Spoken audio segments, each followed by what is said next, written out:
दोस्तों, मैं मीनू जैन। इस वीडियो में सीवेज ट्रीटमेंट प्लांट के बारे में बात करूंगी। लेकिन सीवेज ट्रीटमेंट प्लांट से पहले मैं sewage, grey water, black water या काला पानी, जिसे आम भाषा में कीचड़ भी कहते हैं, की विशेषताओं, सीवेज के स्रोतों, सीवेज ट्रीटमेंट प्लांट में अपशिष्ट जल संग्रह या वेस्ट वाटर कलेक्शन सिस्टम, जिसे सीवरेज भी कहते हैं, के बारे में विस्तार से बात करूंगी।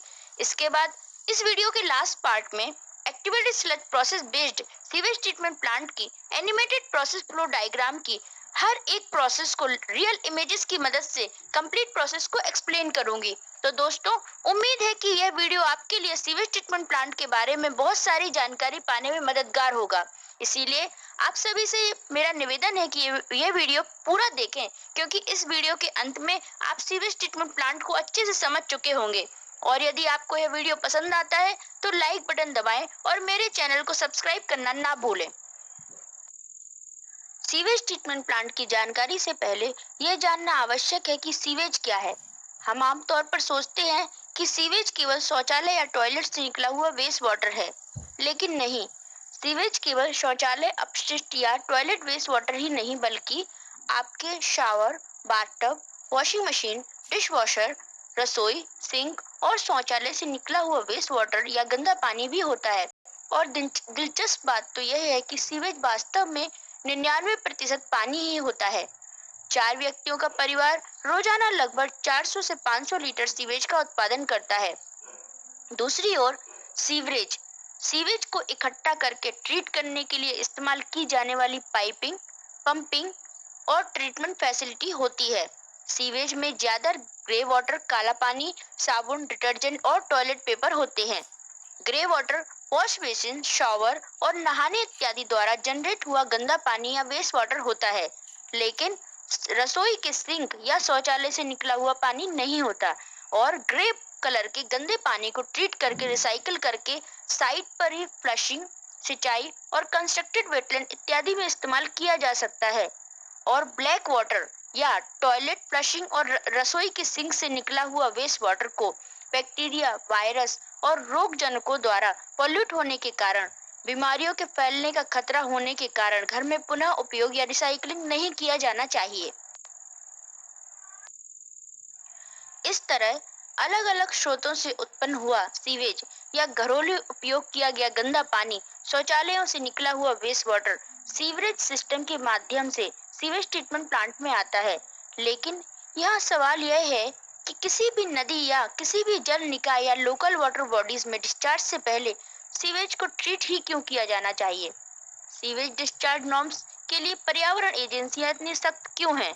इसका कारण यह है कि सीवेज में कई सारे हानिकारक तत्व और बीमारियां पैदा करने वाले जीवाणु, जैसे इकोलाई, बैक्टीरिया, वायरस, रोगजन्य और विभिन्न प्रकार के सूक्ष्मजीव होते हैं, जो ऑर्गेनिक सामग्री को भोजन के रूप में और पानी में घुली हुई डिसॉल्व ऑक्सीजन को सांस लेने में उपयोग करते हैं, जिससे पानी में डिसॉल्व ऑक्सीजन लेवल कम हो जाता है और पानी में उपस्थित जलीय जीव जंतु मरकर सड़ना शुरू हो जाते हैं।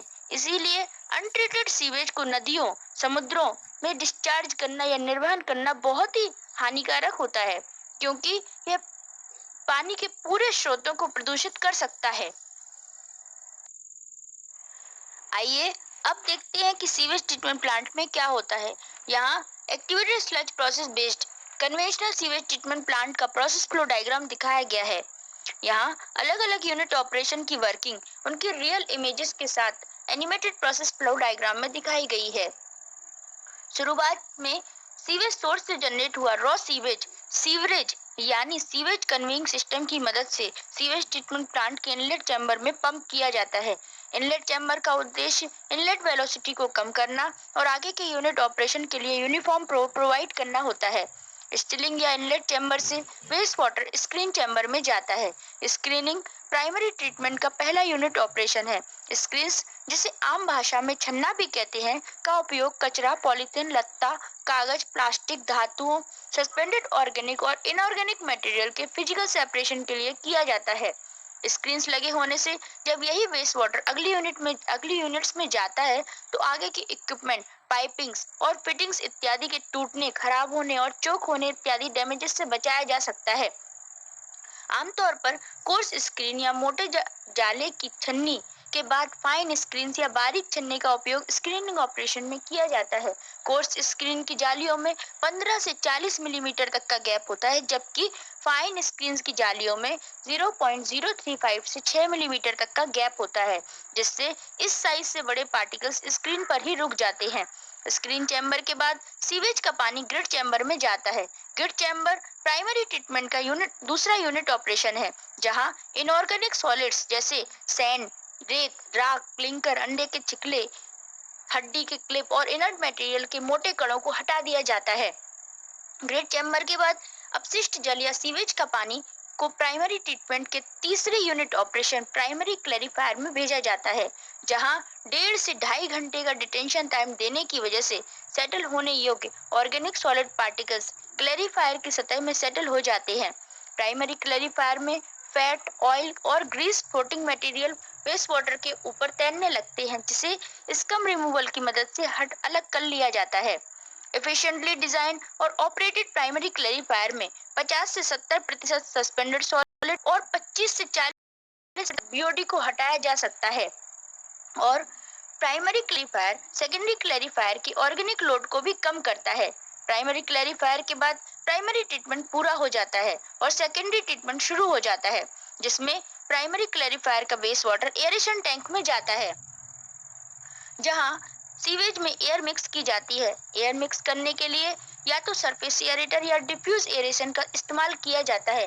डिफ्यूज एरेशन, जो कि इस एनिमेशन में यूज किया गया है, इसमें टैंक के बॉटम में पोरस पाइप बिछे होते हैं, जिनसे हवा के बुलबुले या बबल्स के फॉर्म में सारे सीवेज में अच्छे से मिक्स होती रहती है, जो कि माइक्रो ऑर्गेनिज्म की मेटाबॉलिक एक्टिविटी में काम आती है, जिससे ये माइक्रो ऑर्गेनिज्म ऑर्गेनिक मटेरियल को बायोडिग्रेड कर देते हैं।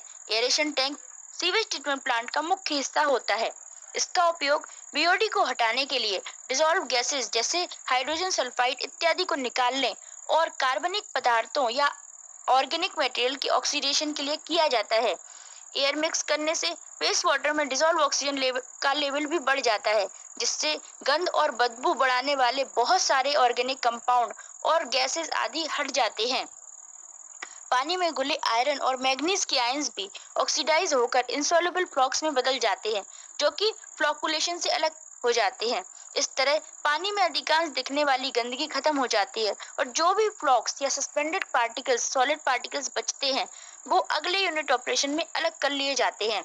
एरेशन टैंक से वाटर सेकेंडरी क्लैरिफायर में जाता है, जहां बायोलॉजिकल स्लज को अलग कर लिया जाता है। याद रखें कि बायोलॉजिकल स्लज को अच्छे से हटाया जाना बहुत ही जरूरी होता है, क्योंकि फाइनली ट्रीटेड वाटर या फाइनल एफ्लुएंट की क्वालिटी और एरेशन टैंक में एमएलएसएस लेवल को मेंटेन करने के लिए सही मात्रा में रिटर्न स्लज की मात्रा सेकेंडरी क्लैरिफायर में बायोलॉजिकल स्लज के सेपरेशन पर ही डिपेंड होती है।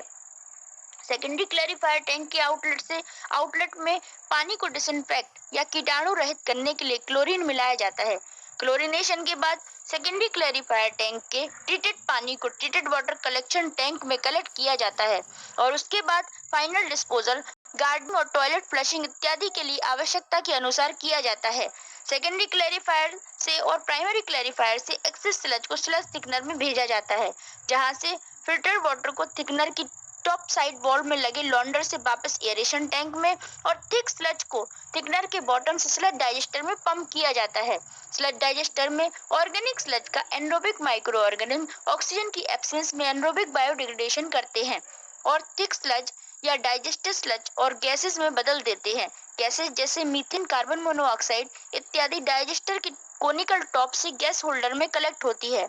इस गैस को बायोगैस भी कह सकते हैं और इसे आगे इस्तेमाल भी किया जा सकता है और स्लज डाइजेस्टर के बॉटम से thick solid slurry sludge drawing bed में चली जाती है, जहां से मिली बिल्कुल ड्राइड स्लज को आगे खाद आदि के रूप में इस्तेमाल किया जा सकता है। इस तरह इस पूरी प्रोसेस को सीवेज ट्रीटमेंट प्रोसेस कहते हैं। उम्मीद है आपको सीवेज